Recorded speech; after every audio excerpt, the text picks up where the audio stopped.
अन्न नागरी पुरवठा खात्याची जबाबदारी माझ्याकडे देण्यात आली।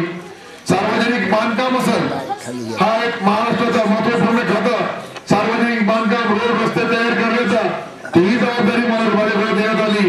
अजून मुंबईच्या मोठमोठे ग्राम संरक्षण खाता अनेक खात्याची जबाबदारी आपल्या सर्वांच्या आशीर्वादाने आपल्या सर्वांच्या मदतीने तुमच्या सहकार्याने आणि तुम्ही दिलेला आहे मतदानाचा अनमोल दान त्या मतदानाची शिवरीच्या माध्यमातून आपल्या मुख्यमंत्री महोदयांची जबाबदारी माझ्यावर दिलेली आहे।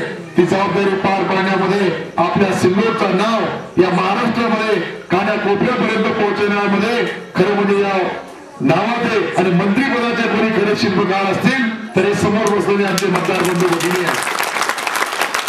आपण सर्वांनी जातीवाद बाजूला ठेवून अनेक लोकांनी जातीच्या नावावर धर्माच्या नावावर तुमची भावना बरोबरचा प्रयत्न केला।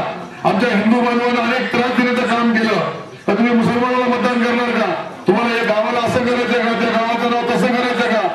परंतु आमच्या कार्यकर्त्यांनी कुठेही तो थांबला नाही, कुठेही त्याची हिंमत खचली नाही।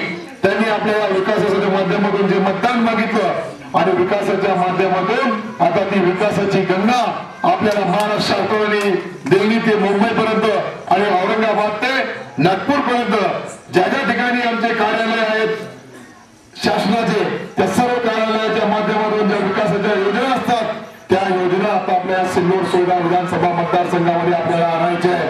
आणि ते आणण्यासाठी जे आमचे कार्यकर्ते आहेत त्यांनी काँग्रेस आणि राष्ट्रवादी काँग्रेसकडे आमदार आहे आणि भाजप शिवसेनेकडे खासदार आहे। आता खासदार किती काम करतो आणि मी आमदार किती काम करतो हे 5 वर्ष तुम्हाला पाहण्याची संधी मिळाली। ही आमची जातीवाद करणारी मंडळी त्याला माझी विनंती आहे का आपण गावासाठी खासदार करून किती योजना आणतात, खासदार कोणत्या कोणत्या योजना आपल्या गावाला देतो आणि मी आमदार म्हणून किती योजना देतो या दोघांमधला फरक पाहिला तर मी तुम्हाला आज गॅरंटीने सांगतो की मी 10 काम केलं तो खासदार एकही काम करू शकत नाही।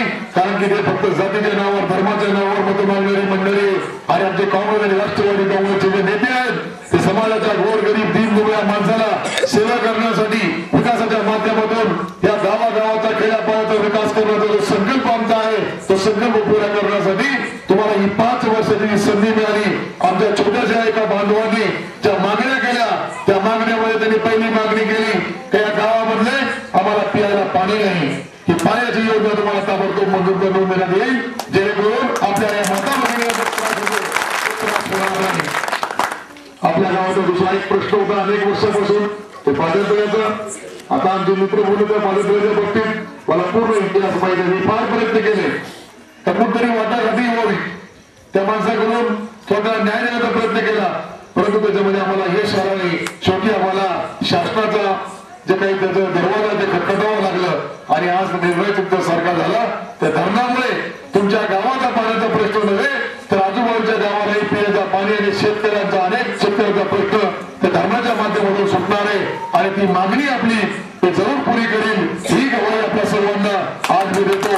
अनेक वर्ष गेल्या अनेक वर्ष प्रॉब्लेम आहे हे